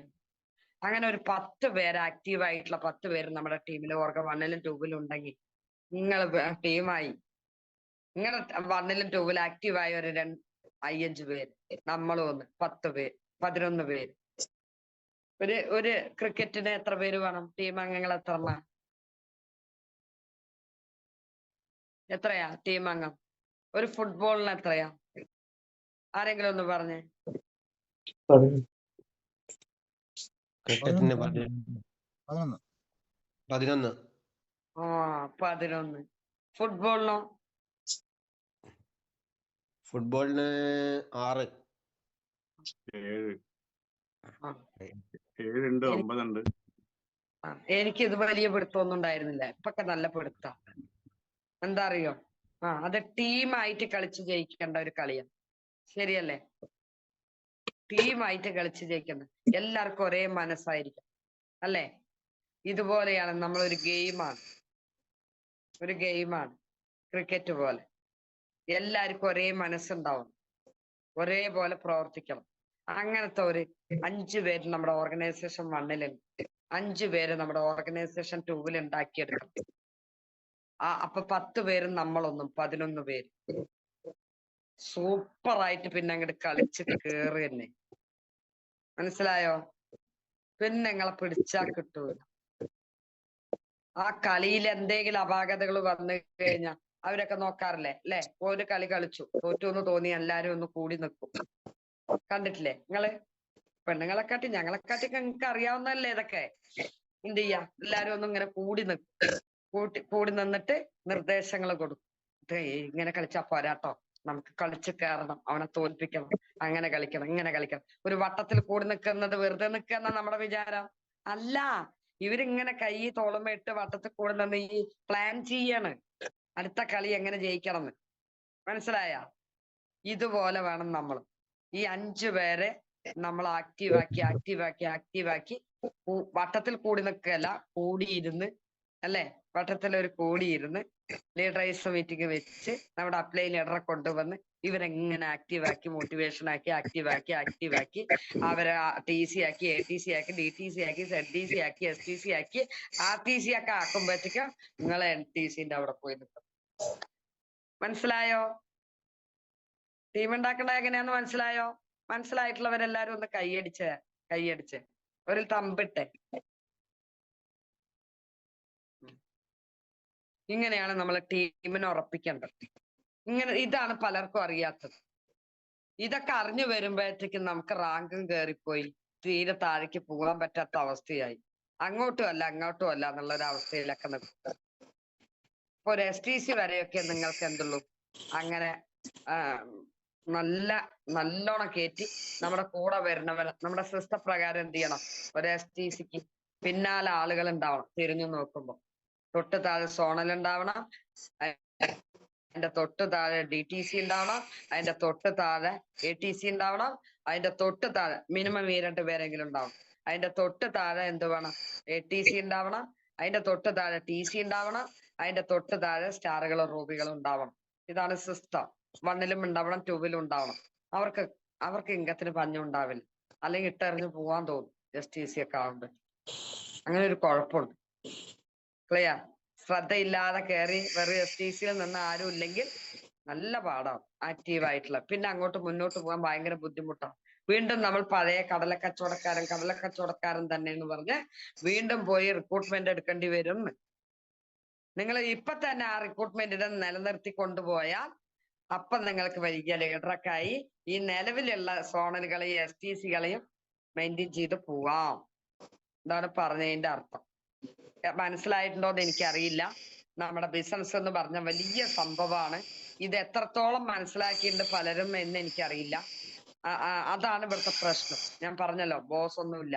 2025 ആവുമ്പോഴത്തേക്ക് എന്ത് കാണും? 1,80,00,000 ആളുകൾ നമ്മുടെ എന്തുണ്ട് ആഗ്രഹങ്ങളും ഇംഗങ്ങളും വാങ്ങുന്നുണ്ട്. ആഗ്രഹിച്ച ഇംഗങ്ങൾ വാങ്ങും എന്നാണ് പറഞ്ഞിട്ടുള്ളത്. അത് വാങ്ങുന്നുണ്ട് 2025 തന്നെ. ഇത് നേരത്തെ പറഞ്ഞതായിരുന്നു ഏറ്റവും ഡെവലപ്മെന്റ് ആവുന്ന ഡയറക്ട് സെല്ലിങ് 2025 18 മില്യൺ യൂത്തുകൾ കടന്നു വരുന്നൊക്കെ എപ്പോഴോ പറഞ്ഞിട്ടുള്ളതാണ്. പക്ഷെ അത് പ്രാവർത്തികമാക്കി ഇപ്പൊ 1,80,00,000 ആളുകള് അവരവർക്ക് ആവശ്യമുള്ള ഇൻകം വാങ്ങിച്ചെടുക്കുന്നുണ്ട് നമ്മുടെ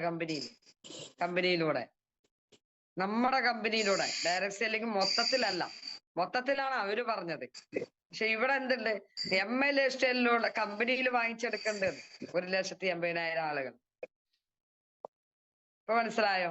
ഇത്രയും നല്ല പ്രൊട്ടക്റ്റ് ഉള്ള കമ്പനിയാണ്.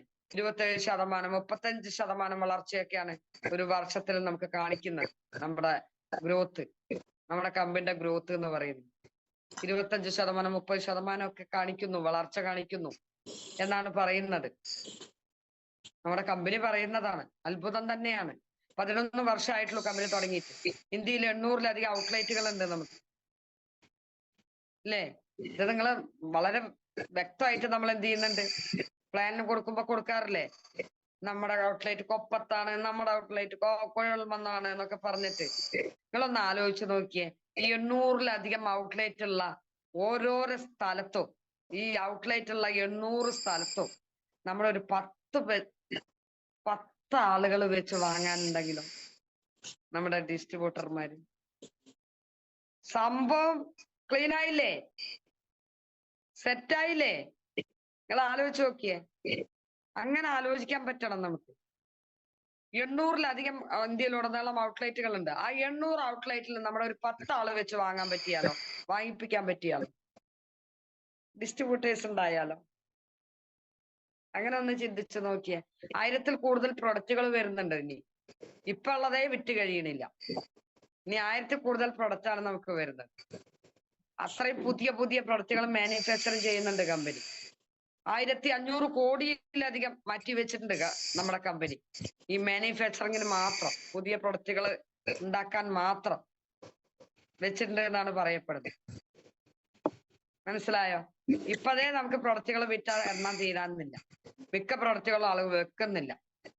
പക്ഷെ എല്ലാം ജീവിതത്തിൽ എല്ലാം വേണമെങ്കിലോ, എല്ലാ പ്രൊഡക്റ്റും വേണമെങ്കിലോ, ഉണ്ടെങ്കിലോ, വിൽക്കാൻ എവിടേക്കെങ്കിലും പോണോ, എന്തായെങ്കിലും ഒരാൾ വാങ്ങില്ലേ? കാരണം 1000-ൽ കൂടുതൽ പ്രൊഡക്റ്റ് ഉണ്ടെങ്കിൽ എല്ലാ ആവശ്യമുള്ളതുമാണെങ്കിൽ ഇപ്പൊ എങ്ങനെ വെറുതെ മിണ്ടാതെ നിന്നാലും കച്ചവടം നടക്കുന്നു. മനസ്സിലായോ? അങ്ങനെയാണ് വരാൻ പോകുന്നത്. ഇപ്പൊ നമ്മുടെ മുബിൻ സാറൊക്കെ എന്താണ്, മുബിൻ സാറ് വാങ്ങുന്ന 50 ലക്ഷത്തിൽ കൂടുതലല്ലേ വാങ്ങുന്നേ? അനീസ് സാറ് 40-50 ലക്ഷം അല്ലേ വാങ്ങുന്നത്? നമ്മുടെ കമ്പനിയുടെ ഡയമണ്ടുകളാണ്. ഇന്ത്യയിൽ 1000-ൽ കൂടുതൽ സീലിംഗ് അച്ചീവേഴ്സ് ഉണ്ട് നമ്മുടെ കമ്പനിക്ക്, ഇല്ലേ? ഇതൊക്കെ എങ്ങനെ ഉണ്ടായതാ? തന്നെ അങ്ങോട്ട് ഉണ്ടായതാ? 11 കൊല്ലം കൊണ്ട് അവരുടെ ആത്മാർത്ഥമായി കഠിനമായി പ്രവർത്തിച്ചത് കൊണ്ട് വന്നതാ. അപ്പൊ ഒരു സാധാരണ മനുഷ്യന് 11 വർഷം കൊണ്ട് ഇത്രയൊക്കെ ഉണ്ടാക്കാൻ പറ്റുമെങ്കിൽ മറ്റൊരാൾക്ക് സാധ്യമാവും. നമ്മൾ ആ എഫർട്ട് നമ്മൾ എന്ത് ചെയ്യാൻ പറ്റണം? 5-10 വർഷം ഇടാൻ പറ്റണം. ഉറച്ചു നിൽക്കണം, ആത്മവിശ്വാസം ഉണ്ടാവണം. എന്ത് വന്നാലും ഞാൻ പിന്നോട്ടില്ല എന്ന് ചിന്തിക്കണം. ഇനി നിങ്ങൾ വന്നിട്ടില്ലെങ്കിൽ പുതിയ ആളെ നമ്മൾ കണ്ടെത്തും. ആരെങ്കിലും 10 ആളെ രക്ഷപ്പെടുത്തിയാലേ എനിക്ക് രക്ഷപ്പെടാൻ പറ്റുള്ളൂ. ഏറ്റവും കുറഞ്ഞത് ഒരു 10 പേരെങ്കിലും ഞാൻ രക്ഷപ്പെടുത്തണം, എന്നാലേ എനിക്ക് രക്ഷപ്പെടാൻ പറ്റുള്ളൂ. നീ ആ 10-ൽ ഒന്നാവാൻ ഇഷ്ടമുണ്ടോ? എന്റെ കൂടെ നിൽക്ക്. അല്ലെങ്കിൽ ഞാൻ വേറെ ആളെ നോക്കി 10 തയ്ക്കും. എനിക്ക് രക്ഷപ്പെട്ടേ പറ്റൂ. നീ ഇല്ലാന്ന് പറഞ്ഞിട്ട് എന്റെ ഡ്രീമുകൾ എനിക്ക് മാറ്റിവെക്കാൻ കഴിയില്ല. പറ്റുമോ? ഇങ്ങനെ ചിന്തിക്കാനും ടീമിനോട് പറയാനും പറ്റണം. അതിന് നമ്മളെ പണിയെടുക്കണം, ആത്മധൈര്യം ഉണ്ടാവണം നമുക്ക്. ഞാൻ മിണ്ടില്ല, ഞാൻ കല്യാണത്തിന് പോകും, ഞാൻ മീറ്റിങ്ങിന് പോകും, ഞാൻ കല്യാണത്തിന് പോകും, ഞാൻ എന്റെ കുടുംബക്കാരുടെ വീട്ടിന്റെ കൂടും, ഭാര്യന്റെ കൂടെ സെറ്റ് ആവും, ഞാൻ ATC അല്ലേ, നിങ്ങൾ പണിയെടുത്താ മതി. അങ്ങനെയില്ല. മനസ്സിലായോ? നമ്മൾ അവരുടെ മുന്നിൽ ഇറങ്ങി നിന്ന് പണിത് കാണിച്ചു കൊടുക്കണം. അവർക്ക് മാതൃകയാവാൻ പറ്റണം. ഇനി നമുക്കെന്താ കഷ്ടപ്പെട്ട എന്താ? കാശില്ലേ? ഡെയിലി വരുമാനം ഇല്ലേ നമ്മുടെ കമ്പനിക്ക്? ജോയിൻ ചെയ്ത ഡെയിലി വരുമാനം ഇല്ലേ? റീറ്റെയിൽ ചെയ്ത വരുമാനം ഇല്ലേ? ഡെയിലി വരുമാനം അല്ലേ? വീക്കിലി വരുമാനം ഇല്ലേ? മന്ത്ലി വരുമാനം ഇല്ലേ? പെർഫോമൻസ് ബോണസ് അടിക്കാഞ്ഞിട്ടല്ലേ? ഇത് പറയാനേ അറിയുന്നുള്ളൂ, ആരും അടിക്കുന്നില്ല. ഞങ്ങളൊക്കെ കണ്ടിന്യൂ അന്നൊക്കെ പെർഫോമൻസ് ബോണസ് അടിച്ചിട്ടുണ്ട്. 2.5 ലക്ഷം, 2 ലക്ഷം മാച്ച് ആവണം. 2 ലക്ഷം മാച്ച് ആയാലാണ് പെർഫോമൻസ് ബോണസ് അടിക്കുക. ഡിസ്ട്രിബ്യൂട്ടർ ലെവലിൽ നിന്ന് അന്നിട്ട് ഉണ്ട്. ഇന്നാണല്ലേ ടി സി ആവണം. അന്ന് അങ്ങനെയില്ല. ഒരു ഡിസ്ട്രിബ്യൂട്ടറിന് 2 ലക്ഷം മാച്ച് ആയ അവർക്ക് പെർഫോമൻസ് ബോണസ് അടിക്കാം. ഞാനൊക്കെ കണ്ടിന്യൂ അടിച്ചിട്ടുണ്ട്. സത്യം 6 മാസം കണ്ടിന്യൂ പെർഫോമൻസ് ബോണസ് അടിച്ചിട്ടുണ്ട്. ആ 2 ലക്ഷം മാച്ച് ചെയ്തിട്ട്. ഇപ്പൊ കമ്പനി ക്രൈറ്റീരിയ കുറച്ചു, സൗകര്യങ്ങൾ കൂടിപ്പോയി. അപ്പൊ ഇപ്പൊ പെർഫോമൻസ് ബോണസേ അടിക്കുന്നില്ല. ആ ഒരു സംഭവം ഉണ്ട് എന്ന് മാത്രം പലർക്കും അറിയില്ല. നേരെ പകുതി ചെയ്താൽ മതി. 1 ലക്ഷം BB മാച്ച് ചെയ്താൽ മതി എന്ന് ടി സിക്ക്. അപ്പൊ ഒരു ടി സിക്ക് ഒരു 4 റൂബികൾ ഉണ്ടെങ്കിൽ അടിക്കാൻ പറ്റുന്ന കാര്യമല്ലേ ഉള്ളൂ. നമ്മുടെ ഓർഗ 1-ലും ഓർഗ 2-ലും 4-5 റൂബികൾ ഉണ്ടെങ്കിൽ അടിക്കാൻ പറ്റുന്നു. ഒരു 25,000 ബിസിനസ് 4 പേരെ കൊണ്ട് ഒരു മാസം കൊണ്ട് ടാർഗറ്റ് ഇട്ട് ചെയ്യിപ്പിച്ച പെർഫോമൻസ് ബോണസ് പടാന്ന് വരും. ആര് ചെയ്യണു? ഈ 4 പേര് എവിടെ? ഒരു ടി സിക്ക് അപ്ലൈൻ ലീഡറിന്റെ പിന്നാലെ പോവല്ലേ? ടീമിനോട് പുച്ഛല്ലേ? അപ്ലൈൻ ലീഡർ എന്ത് പറഞ്ഞാലും ആളെ ബോധിപ്പിക്കാൻ, ഞാൻ ചെയ്തതൊക്കെ കറക്റ്റ് ആണെന്ന് അറിയിക്കാനും എടുക്കാം. അപ്ലൈൻ ലീഡറിനെ സുഖിപ്പിച്ച് നിർത്താനും ഇഷ്ടാ. സുഖിപ്പിച്ച് നിർത്തേണ്ട അപ്ലൈൻ ലീഡറിനെ അല്ല, ടീമിനെയാണ്. നമ്മൾ കൊണ്ടുവന്ന് രക്ഷപ്പെട്ടാന്ന് കൊണ്ടുവന്ന ആളെയാണ്. മനസ്സിലായോ? അങ്ങനെയാണെങ്കിൽ ഒരു ടി സിക്ക് 4 പേരുണ്ടാവുന്നേ. ആ 4 പേർക്ക് ഒരു മാസം 25,000 രൂപ വിൽക്കണം എന്ന് പറഞ്ഞു കൊടുത്ത് ആ 4 പേര് 25,000 വിറ്റ, ഓർഗ 1-ലുള്ള 4 പേര് 25,000 വിറ്റ 1 ലക്ഷം രൂപയുടെ കച്ചവടം നടക്കില്ലേ? രൂപയുടെയാണ്. നടക്കുവോ? അവർക്ക് ചെറിയൊരു സമ്മാനമൊക്കെ കൊടുക്കണമെന്നേ. 25,000 ഒരു മാസം വിറ്റ നിങ്ങക്ക് ഇന്ന ഗിഫ്റ്റ്. അപ്പൊ അവര് നമ്മളെ കൂടെ നിക്കില്ലേ? 25,000 വിൽക്കാനുള്ള വർക്ക് എടുത്ത് കൊടുക്കണം. അവർക്ക് 1 to 1 കൊടുക്കണം, ഹോം മീറ്റിങ്ങുകൾ എടുത്ത് കൊടുക്കണം. ഇത് നമ്മുടെ പണിയാ. എടുക്കാൻ മാത്രം പറഞ്ഞാൽ പോരാ. ഒരു പെർഫോമൻസ് ബോണസ് വാങ്ങി പോക്കറ്റിലിട്ട് നടന്നാ പോരാ. കാറിലും വണ്ടിയിലും പണിയെടുത്ത് കൊടുക്കണം. 25 രൂപയ്ക്ക് എടുത്തതിനെ വിൽക്കാന് അങ്ങോട്ട് ഇറങ്ങണം. വണ്ടിയില്ലേ, പ്ലാൻ പഠിച്ചിട്ടില്ലേ, അത് പറഞ്ഞു കൊടുക്കാൻ പറ്റണം. അവരെ ഹെൽപ്പ് ചെയ്യണം. ഈ 4 പേരെ അല്ലെങ്കിൽ 5 പേരെ. അങ്ങനെ ഓർഗ 2-ലും 5 പേരുണ്ടെങ്കിലോ, 4 പേരുണ്ടെങ്കിലോ 25,000 ടാർഗറ്റ് കൊടുത്താ അവിടെ 2 ലക്ഷം ബിസിനസ് നടക്കില്ലേ? BB അല്ലേ വേണ്ടേ? അപ്പൊ കൂടുതൽ വേണ്ടേ? ബാക്കി 25 നമ്മളുണ്ടാക്കണം. അവര് മാത്രം പണിയെടുത്താ മതിയോ? മനസ്സിലായോ? 1.35 വേണമല്ലോ 1 ലക്ഷം BB തയ്യണമെങ്കിൽ. ബാക്കിയുള്ള പണി നമ്മൾ എടുത്തോണം. പുതിയ റിക്രൂട്ട്മെന്റ് എടുക്കണം, റീറ്റെയിൽ ചെയ്യണം. ഒരു മാസം നമുക്ക് എന്താ പണി? ഈ 4 നോക്കുന്നതോ? ഇപ്പൊ മനസ്സിലായോ എങ്ങനെയാ പെർഫോമൻസ് ബോണസ് അടിക്കേണ്ടതെന്ന്? അത് ഇങ്ങനെ ടീമിനെ കൊണ്ട് എങ്ങനെ അടുപ്പിക്കേണ്ടതെന്ന് മനസ്സിലായില്ലാന്ന് വിചാരിക്കും. ഞാൻ ഇങ്ങനെയൊക്കെയാ സംസാരിക്കാട്ടോ. മോട്ടിവേഷൻ എന്ന് പറഞ്ഞ എനിക്ക് ഇങ്ങനെയാ. എന്റെ ചീത്ത പറയാന്നാ പറയാ. മാഡം നല്ല ചീത്ത പറയുന്ന എന്റെ ടീമുകാര് പറയും. സത്യത്തിൽ ചീത്ത പറയുന്ന പോലെ പറയാ. സംഭവം കാര്യമായിട്ടാ. നിങ്ങക്ക് തോന്നിയില്ലേ അങ്ങനെ? കാലത്ത് വിളിച്ചു വരുത്തിയിട്ട് ചീത്തക അറിയാന്ന് തോന്നിയില്ലേ പലർക്കും? തോന്നിയോ? തോന്നും. എന്തിനാ തെസ്നി മാഡം, സാവിത്രി മാഡത്തെയൊക്കെ വിളിച്ച് പൊരിഞ്ഞ ചീത്ത പറച്ചല? ഈ കാലത്ത് തന്നെ ഇത് കേക്കണം എന്ന് തോന്നിയപ്പോ എത്ര പേരുണ്ടാവും ഇതില്? രക്ഷപ്പെടാനല്ലേ? നിങ്ങക്ക് വേണ്ടിയല്ലേ? അപ്പൊ ഇതിങ്ങനെ ഈ സ്റ്റൈലിലാണ് ഞാൻ മോട്ടിവേഷൻ കൂടിയാ ഞാൻ ഇങ്ങനെ പറയാ. ചീത്ത പറയുന്ന പോലെ ഫീൽ ചെയ്യും നിങ്ങക്ക്. അങ്ങനെ ആർക്കെങ്കിലും ഫീൽ ചെയ്തിട്ടുണ്ടെങ്കിൽ സോറി. സംഭവം സത്യമാണ്. സംഭവം പടയാ. ഞാൻ ഇങ്ങനെയൊക്കെ തന്നെയാ ചെയ്യുന്നത്. ഇങ്ങനെയൊക്കെ തന്നെയാണ്. അപ്പൊ നമ്മൾക്ക് ഈ 5 പേരോട് നല്ല അധികാരം ഉണ്ടാവും. ഞാൻ എവിടെ വിളിച്ചാലും വരും അവര്. കാരണം എന്താ? അവർക്ക് വരുമാനം ഉണ്ടാക്കി കൊടുക്കണ്ടേ, അവർക്ക് ലോയൽറ്റി വാങ്ങി കൊടുക്കണ്ടേ, അവർക്ക് പെർഫോമൻസ് ബോണസ് വാങ്ങി കൊടുക്കണ്ടേ. അവരെന്റെ കൂടെ നിൽക്കും. അവർക്ക് ഭയങ്കര ഇഷ്ടം എന്നെ. അവരെ വീട്ടിലത്തെ ആളുകളെ കാട്ടി ഇഷ്ടം എന്നെ. എന്തേ? ഇതൊക്കെ വാങ്ങിക്കൊടുക്കണത് കൊണ്ടാ, വെറുതെ അല്ല. അതിന് നല്ല പണിയെടുക്കണം. ഞാൻ അത്ര സൗന്ദര്യമൊന്നുമില്ല. എന്താ തോന്നിയിട്ടുണ്ടോ നിങ്ങക്ക്?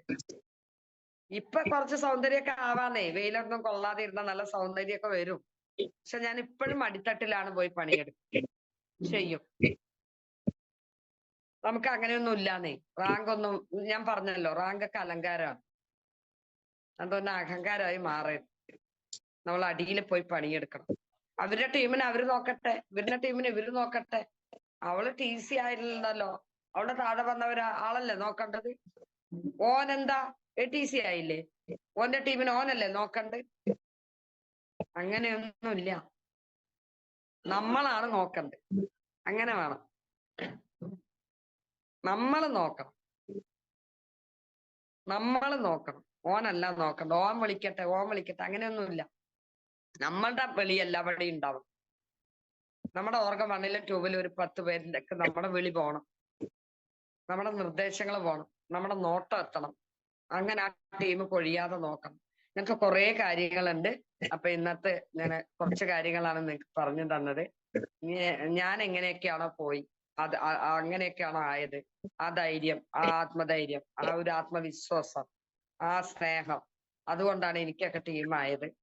അപ്പൊ അത് തന്നെയാണ് എനിക്ക് പറഞ്ഞു തരാൻ പറ്റുക. ഞാൻ ചെയ്തതല്ലേ നിങ്ങൾക്ക് പറഞ്ഞു തരാൻ പറ്റുള്ളൂ.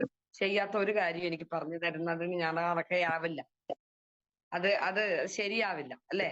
നമ്മള് പറയുന്നതൊന്ന് പ്രവൃത്തി ഒന്നെന്ന് പറയുമ്പോ അത് ഒരു സെറ്റിംഗ് ഉണ്ടാവില്ല. ചെയ്തതാണ് പറയാൻ പറ്റും. അപ്പൊ നമ്മൾ ചെയ്യണം. നമ്മൾ ചെയ്തിട്ട് വേണം ചെയ്യിപ്പിക്കാൻ. നമ്മൾ പഠിച്ചിട്ട് വേണം അവരെ പഠിപ്പിക്കാൻ. വെറുതെ അവരെ മാത്രം പഠിപ്പിച്ചോണ്ട് നടന്നാ നടക്കൂല. മനസ്സിലായോ? എന്തും അങ്ങനെയാണ്. അപ്പോഴേ അവരോട് നിന്ന് നമുക്ക് റെസ്പെക്റ്റും എല്ലാ കാര്യങ്ങളും കിട്ടുള്ളൂ, ലീഡർഷിപ്പും ഒക്കെ കിട്ടുക. ചിലവര് പറയും എന്നെ ഒരു വാല്യൂ ഇല്ല എന്റെ ടീമിന്. ചിലവരൊക്കെ പറഞ്ഞു കേട്ടിട്ടുണ്ട് ഞാന്. എന്നെ ഒരു ലെവൽ അപ്ലൈൻ ലീഡറിനോട് വലിയ ബഹുമാനമാണ്. അവര് പറഞ്ഞാൽ കേൾക്കും, ഞാൻ പറഞ്ഞ എന്റെ ടീം കേൾക്കില്ല. അതിന്റെ കാരണം എന്തായിരിക്കും? അത് നിങ്ങൾ ആലോചിച്ചെടുത്ത് പൂരിപ്പിച്ചോണം, ഊഹിച്ചെടുത്ത് പൂരിപ്പിക്കണം. ബാക്കിയൊക്കെ ഞാൻ പറഞ്ഞു തന്നിട്ടുണ്ടല്ലോ. ഇനി ഞാൻ തങ്ങളെ ചീത്ത വിളിക്കാൻ ഉദ്ദേശിക്കുന്നില്ല. അപ്പൊ അതുകൊണ്ട് ഇത്രയൊക്കെയാണെന്ന് പറയാനുള്ളത്. 7:05 ആയിട്ടുണ്ട്. എന്തായാലും